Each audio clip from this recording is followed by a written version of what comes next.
Okay, today I'm looking at what I think is probably the best dictionary you can buy if you're studying Japanese. And here it is. It is Kodansha's Communicative Dictionary. I want to show you a few things you can find in this dictionary which are really, really useful if you're a learner of Japanese. So let's take a look through all the different things. The first one is, if we look in the pages, just picking a random page here, every kanji has furigana, every single one. Really useful if you're just beginning and you don't know any kanji yet. However, there's no romaji. So you don't pick up the bad habit of learning romaji and reading that instead of reading hiragana, katakana. Let's look at a few more. Got the word total here, but if you look at the example sentence, it even gives you the furigana for the numbers. So if you don't know how to read the numbers or the certain combinations here, then you get furigana for that too. So it really is exactly what you need if you're a learner. The next point is just all the examples are extremely natural and extremely communicative. So other dictionaries often give you very, very polite examples or written examples that people wouldn't really say in conversation. Let's take a look at this one. We live on the top floor. Saijoukai ni sundeimasu. It's pretty normal, right? All these are kind of pretty normal examples, things that people would actually say in conversation, rather than too formal or too old. So that's a great reason to pick this dictionary. Another thing I really like about this dictionary is if you look up a word, very simple word, grammar word like he or a, it will tell you a bit of advice.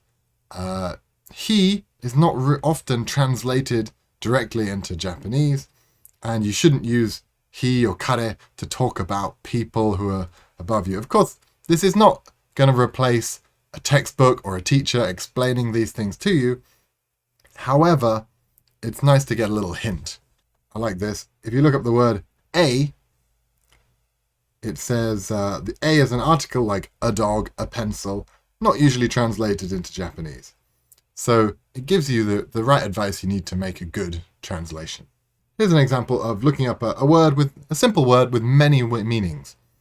So the word is press. If you look at the word press, it's got many meanings, noun, verb, and it tells you very quickly, oh, press as a verb is this. Press as a noun, the media is this. Really easy to look it up. It gives you the different meanings with an English hint, not just the Japanese hint. Because many other dictionaries are made for Japanese people and they assume you can already speak Japanese. Also, it gives you example sentences for each different meaning. So press as a verb here, press as a noun down below. Another thing I really like about this dictionary, if I can find one, is it will give you phrasal verbs. It will give you phrasal verbs like see off. We saw them off at the airport. That's something that many dictionaries are really bad at giving you. They give you the main word like see, but they don't tell you any of the phrasal verbs. So overall, I really, really recommend this dictionary if you're learning. Maybe the only downside is, compared to some other dictionaries, it doesn't give you every single word ever. If you look up difficult names of animals, scientific words, you're not going to get every single word in here. But if you're looking for normal conversational words, this has everything. It's really useful.